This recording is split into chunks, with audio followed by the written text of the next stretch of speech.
అందరికీ నమస్కారం. మాది కడప జిల్లా బద్దిన నియోజకవర్గం పూర్వమనోడు. మీ జనసేన పార్టీ చీలంశెట్టి లక్ష్మయ్య. ఈ ముందుగా మా మీడియా సోదరులకు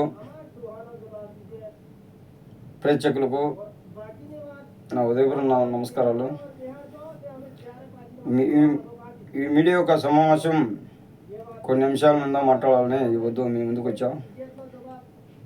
ఎందుకంటే ఈ మధ్యకాలంలో 2 రోజుల నుంచి మనం చూస్తున్నాం, ఆ ఏబిఎం ఛానల్ యజమాని ఎవరైతే ఉన్నారో అతని ఆ విధంగా పెట్టకూడదు. దాని అయితే మేమైతే వ్యతిరేకిస్తున్నాం. జనసేన పార్టీ తరఫున మేమైతే వ్యతిరేకిస్తున్నాం. కానీ గతంలో కూడా ఎన్నోసార్లు గత ప్రభుత్వంలో ఉన్నవాళ్ళు అనేక విధాలుగా ఇళ్ళల్లో లేడీస్ను టార్గెట్ చేస్తూ పెళ్ళిళ్ళు అయితే ఇంకోటి అయితే అన్నీ కూడా ప్రస్తావన తీసుకురావడం చాలా దుర్మార్గం. ఆ బుద్ధి కనుక కట్టల్లో పెట్టింటే కనుక ఈ వద్దు ఇంతవరకు వచ్చేది కాదు. కానీ రాష్ట్ర ప్రజలను చూస్తున్నారు. రాష్ట్ర ప్రజలంతా గుడ్డోళ్ళు కాదు. ప్రజలంతా బాగా కళ్ళు గంతలు కట్టుకొని లేరు, కళ్ళు కట్టినట్టు చూపిస్తున్నారు మీరు. కానీ ఈ దుర్మార్గం అనేది ఇంతతో ఆగిపోకపోతే కనుక చాలా వరకు అనంతరాలకు దారి తీసేదానికి అవకాశం ఉంది. ఎందుకంటే మన ఇంట్లో లేడీస్ ఎంతో పక్కింటో లేడీస్ కూడా అట్నే ఆ విధంగా భావించాలా. కానీ మాటికి వస్తే ఆడవాళ్ళని తీసుకురావడం, ఆడవాళ్ళ నుంచి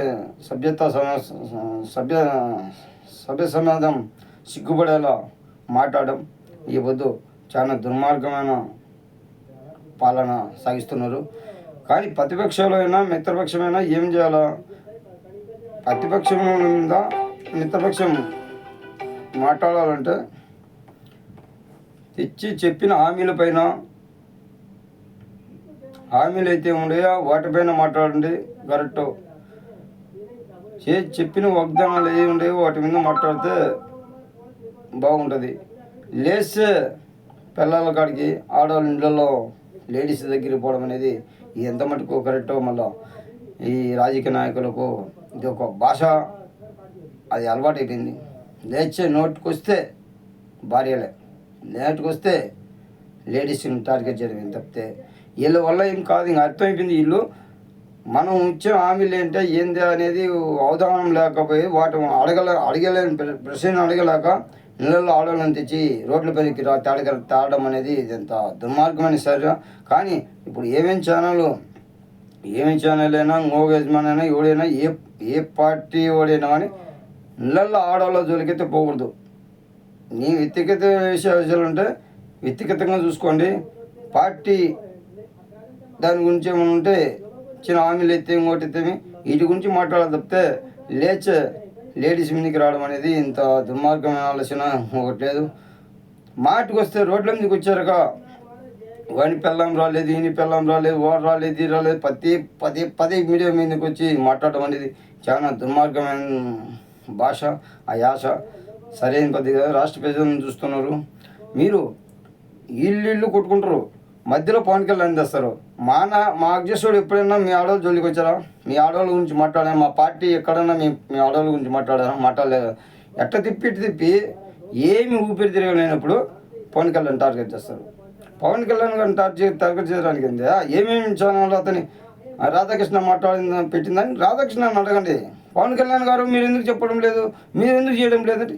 ప్రతిదీ చేయాలన్నా. పోనీ గతంలో పిల్లల గురించి మాట్లాడారు. మీరు 3 పెళ్ళిళ్ళు చేసుకున్నాడు, అది ఇది అని ఎన్నెన్నో దుష్ప్రచారం చేసినాడు. ఎంత దుష్ప్రచారం చేసినంటే అంత దుష్ప్రచారం చేసిన మీరు.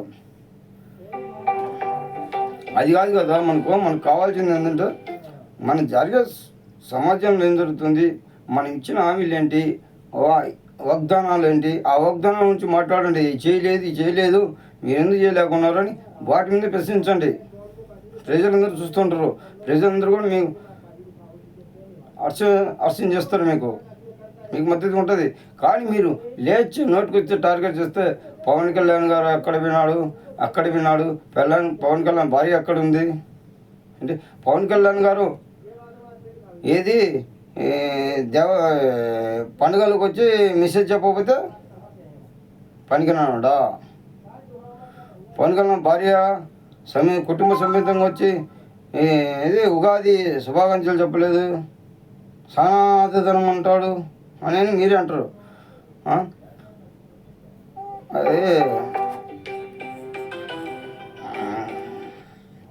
ఏదో అంటారు, అది ఉగాది శుభాకాంక్షలు చెప్పలేదు, సంక్రాంతి శుభాకాంక్షలు చెప్పలేదు, కిస్మిస్ శుభాకాంక్షలు చెప్పలేదు, రంజాన్ ఇస్తాబిందుకు పోలేదు. ఏంది అది? అక్కడ ఇస్తాబిందుకు పోకపోతే ఏమన్నా రాష్ట్రం ఏమైనా ఆగిపోతుందా? లేకపోతే కిస్మిస్కు పోయి అక్కడ శుభాకాంక్షలు చెప్పకపోతే మన రాష్ట్రం అంతా అయిపోతుందా? లేకుంటే ఉగాది సంక్రాంతి ఇవన్నీ రాష్ట్ర ప్రజలకు శుభాకాంక్షలు చెప్పకపోతే మనం వచ్చే వరుణులు ఏమైనా ఆగిపోతాయా?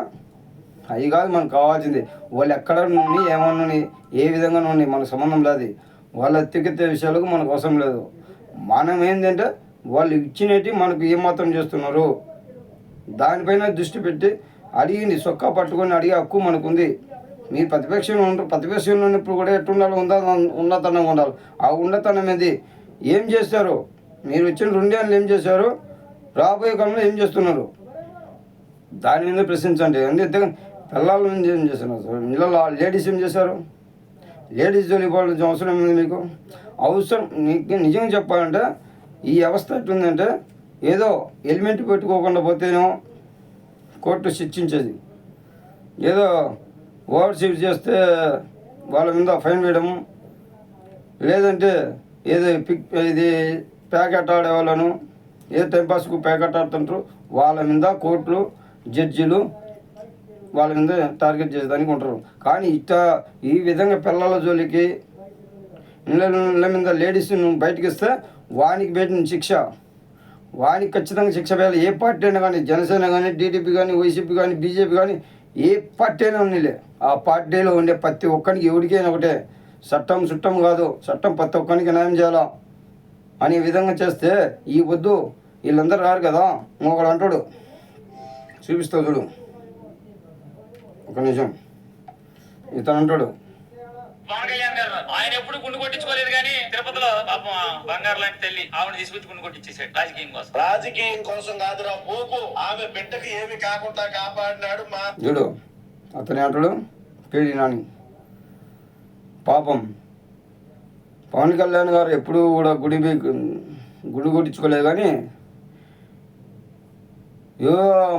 మతం కానీ మతంలో వాళ్ళందరూ వచ్చి గుండు కొట్టించాడు అనే విధంలో మాట్లాడుతున్నాడు పేడి నాని. అది వాళ్ళ టార్గెట్. ఇతటి వాళ్ళందరూ అసెంబ్లీ పంపించి పెట్టే మన రాష్ట్రం ఇంత కుంటుపడుతున్నది. ఇటువంటి వాళ్ళ మనకు బాగు చేసేది. ఇటు పేటంగాలు రాష్ట్రాన్ని ఉద్ధరించేది. ఈ పొద్దు రాష్ట్రం అంతా చూస్తున్నారు, రాష్ట్ర ప్రజలందరూ చూస్తున్నారు పవన్ కళ్యాణ్ ఏం చేస్తున్నాడు అనేది. దాని మీద ఫోకస్ పెట్టి ఏదో అభివృద్ధి మీద ఫోకస్ పెట్టి ఆయన అసట్లను పడుతున్నాడు. కానీ వాళ్ళు ఓడ్చుకోలేని కొంతమంది కూటమి ప్రభుత్వంలో కూడా ఉంటారు. చెప్పాలంటే కూటమి ప్రభుత్వంలో కూడా ఎట్ట పడుతుంది ఎంగాలని చూస్తున్నారు, ఎట్ట తిప్పి పవన్ కళ్యాణ్ని టార్గెట్ చేస్తున్నారు. ఇది పద్ధతి కాదు. ఆమె అదే ఆయన రాజకీయం కోసమని ఆమె చేత గుండు ఇచ్చాడంట. ఏమైనా అన్నమే తినేది గిడి తింటున్నాడా? ఒక్క క్రిస్టియన్ అయ్యండి ఏమో ఒక క్రిస్టియన్లో పుట్టి హిందువుని పెళ్లి చేసుకొని ఆమె బొట్టు పెట్టుకొని ఈ ఏడుకొండల వెంకటేశ్వర స్వామి కాడికి పోయి తల ఇంటికి లేచి నా కొడుకు బాగుండాలా, మా కొడుకు ఆరోగ్యంగా ఉండాలా, కొడుకు అతనికి యాక్సిడెంట్ అయింది కాబట్టి ఇన్సూరెన్స్ జరిగిందా, ఇన్సూరెన్స్లో కొద్దిగా గాయపడినది కాబట్టి స్వామి నా కొడుకును గడ్డపోయండి అందుకని ముక్కొని ఆ ముక్కుబడి తీసుకోవడానికి ఆమె పోయి ఏదో తల ఇంటికి లేస్తే 10 మందికి అన్నదానం చేసి ఏడుకొండల స్వామి దగ్గర అంత ఉన్నతనం వస్తే మీ యొక్క నేనకూడదు, ఆడవాళ్ళ గురించి మాట్లాడకూడదు. మీ ఇంట్లో కూడా లేడీస్ ఉంటారు కదా, మీ భారతిరెడ్డి గారు వీళ్ళు ఉంటారు కదా, మేడం భారతిరెడ్డి గారు ఉంటారు కదా, ఏ పొద్దున్న తలస్థానం చేసింది. కనీసం శాలో కప్పుతుంటే శాలో కూడా కప్పించుకోలేదా బాబు? మీ పార్టీ క్యారెక్టరే కదా మాది. ఆమె శాలో కూడా కప్పించుకోలే. దాన్ని ఏమంటారు అయ్యా? అట్టాది ప్రజలు మీరు అనుకుంటున్నారు ప్రజలు ఏమంటే పిచ్చోళ్ళు కాదు. ప్రజలు చెవులున్నే చెవిటి వాళ్ళు కాదు, శివులున్ని కళ్ళుండి గుడ్డి వాళ్ళు కాదు, నోరుండి మాట్లాడలేని వాళ్ళు కాదు. ప్రతి ఒక్కరు చెవులు తింటున్నారు, కళ్ళతో చూస్తున్నారు, నోటితో ఆలోచిస్తున్నారు. ఏం మించిమింది ఏం లేదు. ఇంకా చాలా ఉంది. ఇంకా మూడేళ్ళు 3 సంవత్సరాలు పూర్తిగా ఉంది 2029. ఓకే, చాలా బాగా పద్ధతిగానే గుణపాఠం చెప్తారు రాష్ట్ర ప్రజలు. ఏం తొందరపడద్దు. మళ్ళా నాకు ఒక సామెత గుర్తొస్తుంది. ఆ సామెత చెప్తే ఏమన్నా మళ్ళా లేడీస్ ఏమైనా ఇది చేస్తారేమో. కానీ ఆ సామెత మనం చెప్పింది కాదు, మనం పెద్దలతో నుంచి ఉంది. చేతకన్నా పొయ్యి కాడ భద్రమే అన్నారు. అట్టగా నీ చేతకంతానానికి మీ మీ మీ వైఫల్యం వల్లనే ఈ విధంగా అవుతుంది తప్పితే ఇంకోటి కాదు. ఈ వద్దు మీ చేతకంతానాన్ని కప్పిపుచ్చుకోవడానికి ఈ యొక్క ఆడవాళ్ళను రోడ్డు మీదకి వచ్చి లాగడం అనేది అంత పద్ధతి కాదు.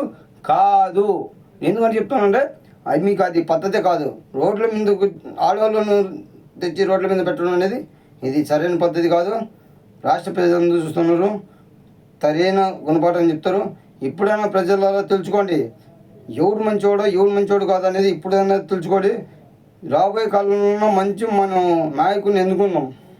ఇట్లాంటి పిల్లల గురించి, ఇండ్లలో లేడీస్ల గురించి మాట్లాడే వాళ్ళని పక్కన పెట్టి టైం కొట్టాలి. వాళ్ళందరినీ బంగాళాఖాతం ఇంకా విధంగా ఇటువంటి వాళ్ళందరినీ ఏర్పంచండి.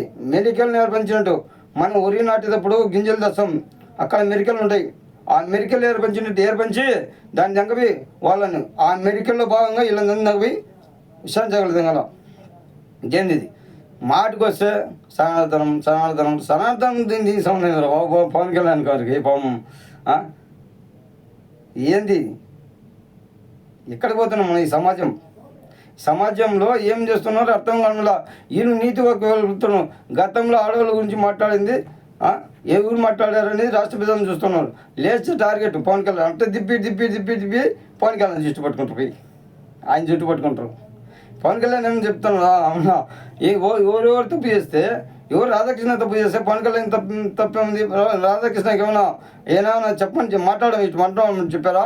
వాళ్ళ పార్టీ విశ్వాసాలు అవి. ఇప్పుడు టీడీపీ ఓ ఫేవర్గా ఉండేది, ఓ పత్రిక అది. మీకు సాక్షి పేపర్ ఏటో మీకు ఫేవర్గా ఉందో వాళ్ళకు అది ఫేవర్గా. అతను బిస్కెట్లు తీసుకుంటాడో బిస్కెట్లు తీసుకోలేదో వాళ్ళిద్దరికీ ఎత్తెగెత్తడం అది సినిమా. అది అట్ట తిప్పి జనసేన పార్టీకి, మా పార్టీ అసోసియేషన్కి మీరు వెంటగట్టడం అనేది ఇది సరైన పద్ధతి కాదు. ఇది మీ ఆలోచన విధానం ఇది కరెక్ట్ కాదు. ఎందుకంటే రాష్ట్ర ప్రజలను చూస్తున్నారు. రాబోయే రోజులు కూడా చాలా దగ్గరలో ఉన్నాయి. రేపు వచ్చే స్థానిక ఎన్నికలు కూడా వస్తున్నాయి. రాష్ట్ర ప్రజలందరూ బాగా గుర్తుపెట్టుకుంటారు. రాధాకృష్ణ తప్పు చేస్తుండా, నువ్వు చేసినవా అనేది మాకెందుకే స్వామి, మీరేమన్నా చేసుకోండి. అటు తిప్పి జనసేన పార్టీకి తీసుకురానుంది. ఇది కరెక్ట్ పద్ధతి కాదు. రాధాకృష్ణ చేసింది 100% తప్పు. రాధాకృష్ణ అనే వ్యక్తి చేసిన తప్పు. ఆ విధంగా కథనాలు పెట్టకూడదు. కానీ వీళ్ళు వైసీపీ వాళ్ళు కూడా పద్ధత్వము అనేది ఈ ప్రతిపక్షంలో ఉండేవాళ్ళు కూడా ఈ విధంగా మాట్లాడకూడదు. లేడీస్ని లేడీస్ని రోజా గారు ఉంటుంది, లేచి ఆడవాళ్ళు పద్ధత్వము ఆడవాళ్ళండి స్వామి. ఆమెకేమో మూతికి ప్లాస్టర్ చేయండి సరిపోద్ది. లేచి జిట్టు బొమ్మలు కలుస్తారు, బయటకు వచ్చి లేచి పవన్ కళ్యాణ్ జోలికి వస్తారు. పవన్ కళ్యాణ్ గారు ఏం చేస్తున్నారు? రాష్ట్ర ప్రజలను చూస్తున్నారు. ప్రతి ఒక్కరు కూడా గమనిస్తున్నాడు. ఈ పొద్దు రాజకీయం ఎట్లుండే అనేది ఈ పొద్దు ఉందాతనంగా పవన్ కళ్యాణ్ గారు నడుచుకుంటాను తప్పితే ఎవరి ఆడ లేడీస్ జోలికి పోలేదు, ఎవరిని వ్యక్తిగత దశలో పోలేదు. మా నాయకుడు ఎందుకంటే ప్రజలకు మంచి చేయాలనే కోణంలో మా నాయకుడు ఉన్నాయి కాబట్టి మా నాయకుడికి ఎక్కడ కూడా మచ్చలేదు, మచ్చపడితే కూడా మేము మా పార్టీ ఎప్పుడు కూడా ఆడవాళ్ళ పైన మేము దుష్ప్రచారం చేయము. అటువంటి పార్టీ మన జనసేన పార్టీ కాదు. కానీ మీరు కొట్టుకుంటారు. రాష్ట్ర ప్రజలు గబ్బులు చెప్తున్నారు. అసలు రాష్ట్ర ప్రజలను అయోమయంలోకి గురి చేస్తున్నారు మీరు. ఇది మంచి పద్ధతి కాదు. ఇప్పుడన్నా వైఖరి అనుకొని ఈ కోర్టులు ఎన్ని ఉండే జడ్జిమెంట్ వీళ్ళందరూ ఉండరు. వీళ్ళ కఠినమైన శిక్ష పడాలా. ఎవరు నేను ఆడవాళ్ళ గురించి మాట్లాడితే వీళ్ళ కఠినమైన శిక్ష శిక్ష తీసుకుంటే అది బాగుంటుంది ఖచ్చితంగా. ఎందుకంటే మహిళలను దూషించకూడదు, ముఖ్యంగా మహిళల జోలికి రాకూడదు. ఎవడైనా మహిళల జోలికి రాకూడదు. మహిళల జోలికి వస్తే ఎవడైనా కానీ ఖచ్చితంగా శిక్షించాల్సిందే. ఏ పార్టీ వాడైనా కానీ శిక్షించాల్సిందే. మహిళల జోలికి వచ్చి రోడ్డు మీద మహిళలను వచ్చేది స్వామి, మహిళలను తీసుకొచ్చి పెట్టద్దు.